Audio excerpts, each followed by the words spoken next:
Good morning. So, the owner recently had a walk around with me. He asked me if there was any problems. So I had a big long list of things that I'd seen. A lot of them were trees that needed to be removed. So he's going to get a company in this afternoon to give him a quote. So I'm going to go around with this tape today and just tape up the trees that I feel need to come down. But I thought I'll take you around with me while I do it. Okay, so this is the first one to go. So this is an ash tree. If you notice, about halfway out, it starts bushing out. That's because the whole of the top of this is dead. So that is suffering from ash dieback. Now this is a particularly tricky tree to remove because we've got the river, we've got the bridge, we've got the duck pond here, and we've got power lines there. So I think this is a case of getting access equipment in to get up to the top and take it down in smaller pieces.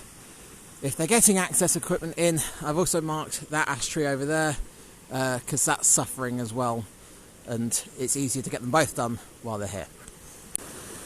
Okay, so this is the next one. So this is an older, as you can see, it is an old coppice because you've got multiple stems coming up. At some point they've taken the top out of it, but you can see this one in the middle here, there's no branches at the top, so that one there is dead. So rather than waiting for that to become unstable, we'll get that cut down now while we have some control over it. Okay, so this is the next one. This is an old willow, I believe, but as you can see it's losing its bark, so that is definitely dead. So that main trunk there goes up, and I believe it's broken off level with the top of the laurels there, but there's also this smaller branch that comes up here and does all this lot here. So I might be able to do that one myself, we'll see. But if we remove that, it'll give more visibility to this lovely ash tree here.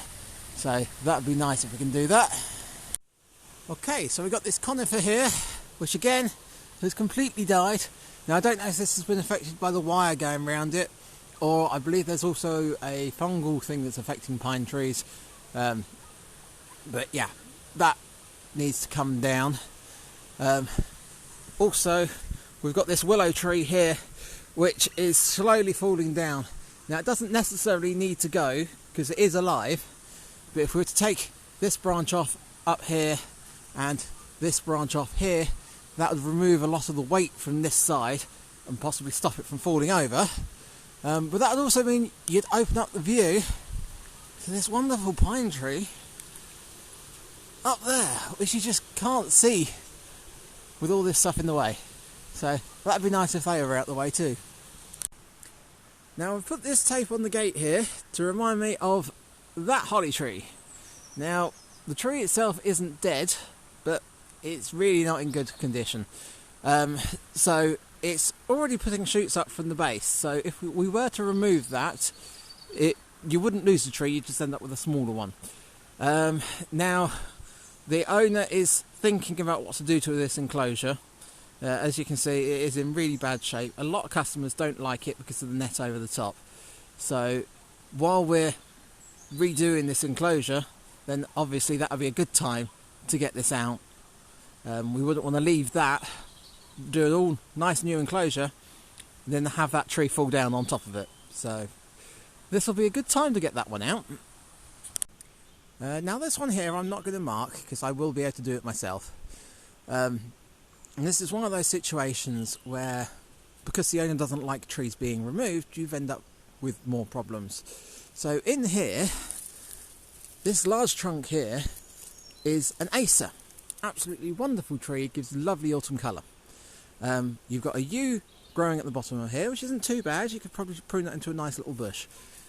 You then got this holly coming up through the middle of it, and that's not doing any good. That is causing it a lot of problems.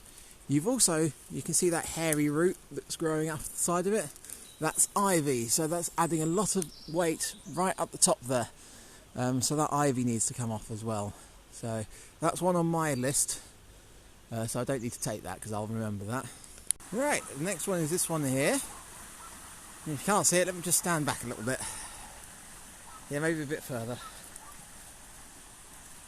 Yep, There we go, you should be able to see it now. So we've got that pine tree there, which again, completely dead. And again, that's been dead for a while, the bark's starting to peel off of it, so that'll be good to get that one down.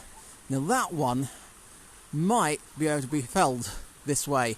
Again, it might hit the enclosure here, but if the enclosure is being removed and replaced, then we won't have to worry too much about that. This is another thing to note that I'm not going to tag.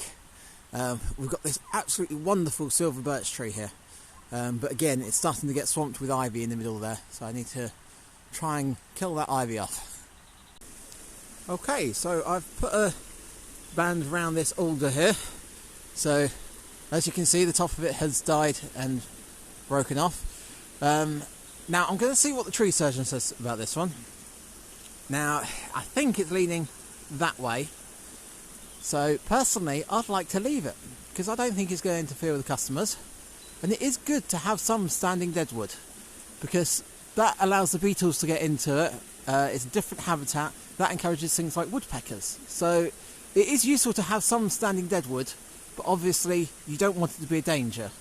So yeah, we'll see what they say about that one. Now I've put this tag here for two reasons. So the owner said the other day that he doesn't actually like the holly here and was thinking about having it removed anyway. So that would be getting rid of the holly on this bank.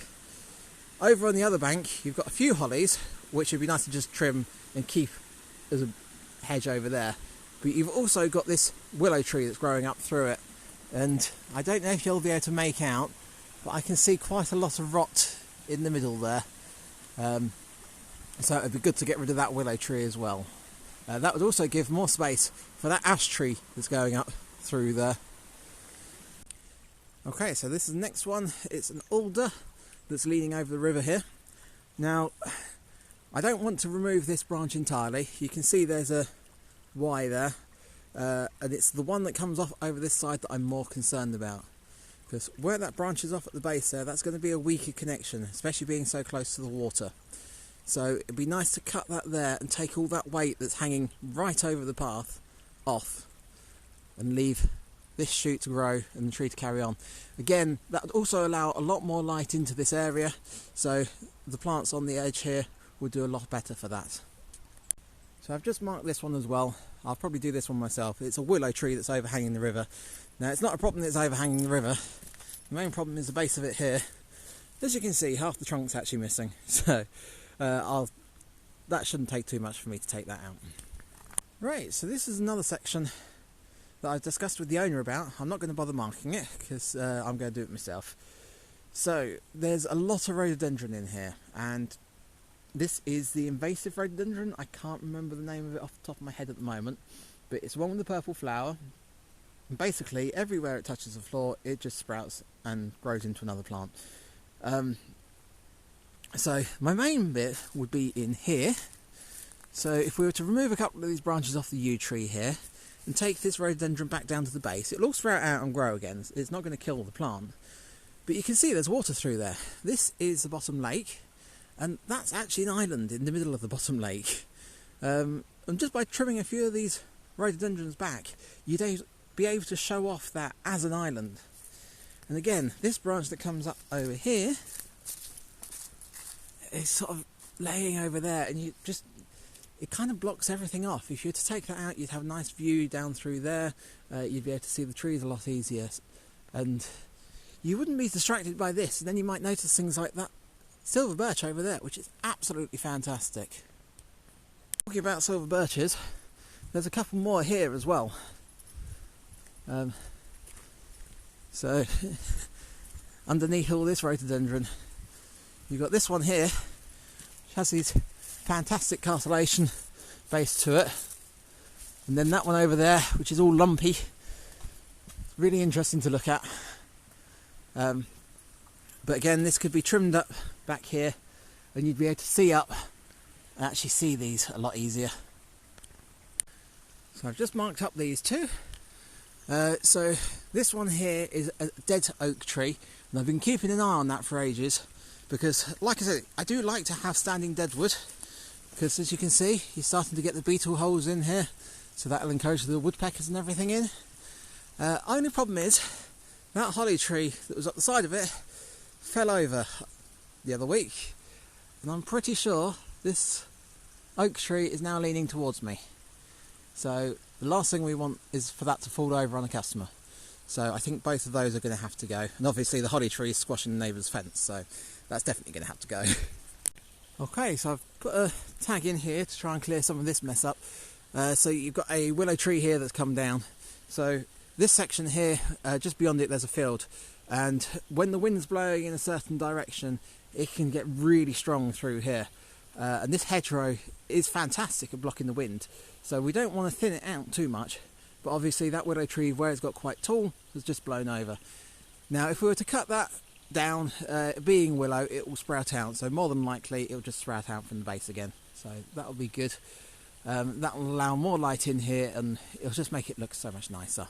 Talking about things looking nicer, we've got two things here that are fantastic that I don't think people actually appreciate quite so much. So one of them is this conifer here.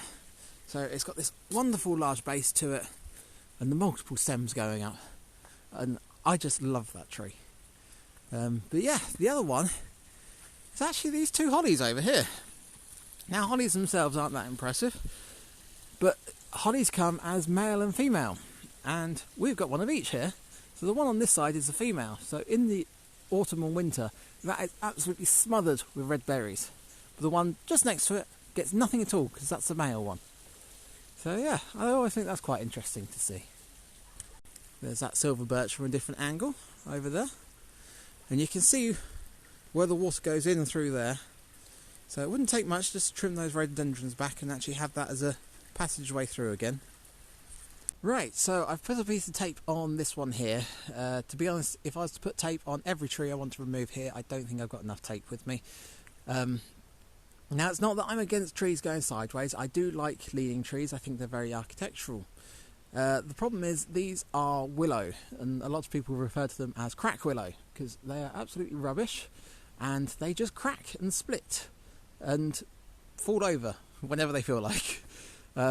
And the bigger they get, the more prone they are to doing it. So you can see we've got some silver birches over there that are doing nicely. We've got a lovely hazel here. There is a laurel in the middle there, and a few rhododendrons up the back there. But then all these branches that go sideways are all willow trees that have just fallen over. So it'd just be nice to get in here and take them out and make the place look tidier.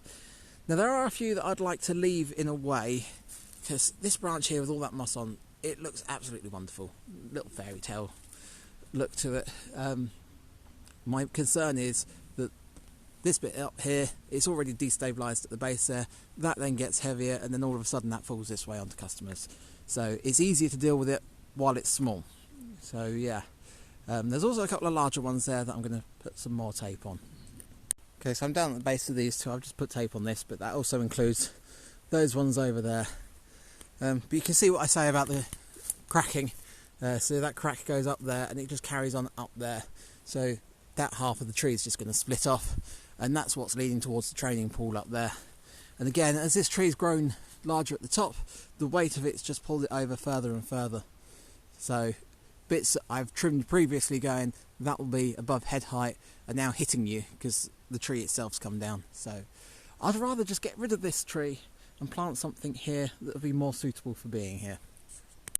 Okay, so I've put this tape here, save climbing all the way in, but it's that small pine tree there. Now, it's back to my thing of wanting standing deadwood. This one has been standing for quite a while. You can actually see holes appearing at the base where the woodpeckers have been in there. Now you can also see a cluster up the top there that looks like a nest. I don't think any of this is in use anymore. The nest certainly hasn't been used for the last couple of years. I think it's a squirrel nest. And I haven't seen any evidence of birds going in and out of these holes. But it'd be nice to get rid of that because it kind of distracts you from this lovely redwood that we've got just next to it. But all your eye is drawn to is dead trees, so yeah, that would be good to get rid of that one. Okay, so I've put a tag around this one, and I'm 50-50. I might actually try and do this one myself. But you can see here, this is a willow tree, and at some stage they've pollarded it, so they've taken the top out of this, and it's all sprouted out. So that's perfectly fine to do that to a tree, but unfortunately there's a couple of things that I've noticed. So one of the things that's caught my attention is the water coming down here. So that says to me that the top of it's rotting. When you cut it, you're supposed to cut it with a slope so the water runs off. If they've cut it flat, then the water's sat there and it's rotted down internally. So that might just be the outside that's holding it together. And that's kind of reflected in the second thing that I've seen, which is down the bottom here. So you've got this crack that carries on down here. And I don't think being able to fit your hand into a tree that easily signifies a healthy tree. So that'll be good for that one to go.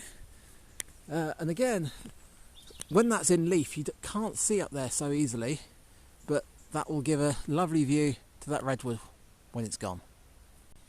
Okay, so I've got another random tag in the middle of nowhere, but that kind of covers this entire section. Main reason being is we've got 3 pine trees in here. So if I push through into here, you can see, there we go. So you've got the one that's laying on the floor and the one that goes across here. Those 2 aren't too bad. I could possibly remove those myself. But you've got this one here that goes up at diagonal, and that is the one that's causing the main problem for me. So that one that goes up at a diagonal is held up by that oak branch up there, and that's not a lot holding it up. Now personally I don't think that will fall, but anytime you're working underneath it you risk destabilising the top half, and you don't want that coming down. So I mean, all 3 of them have got to go at some stage, so we'll see what the tree surgeon says. It might be a case of they just go, well, we'll trim the oak branch and let it fall. They might cut it at the base and try and get that down, but I'm pretty sure they'll get that down before they work on anything underneath it. So I've put some tape around that one because that's quite clearly dead. The bark's starting to peel off. Now I will let the tree surgeons know before they attack this one. There used to be a fence attached to it. I think I've got all the wire, but you never know with these things what you're going to hit. They might choose to cut it higher up and leave the base, which is absolutely fine, because like I say, it is good to have standing deadwood. You just need to make sure it's in a situation where it's not going to affect the public. So, okay, so this is the final tree I've marked. Although it's on that branch, it's actually for this big trunk here, which is a holly tree that's fallen over.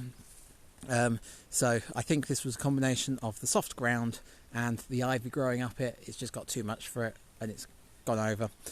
Now I did think, can you cut it and leave that piece growing?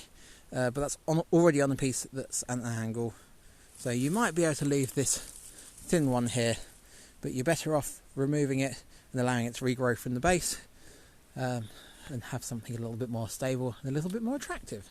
Okay, well I hope you enjoyed this video.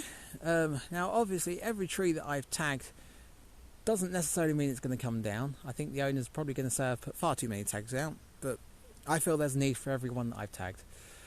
So we'll see what the tree surgeon says, see what the price comes in at, because that's the most important part.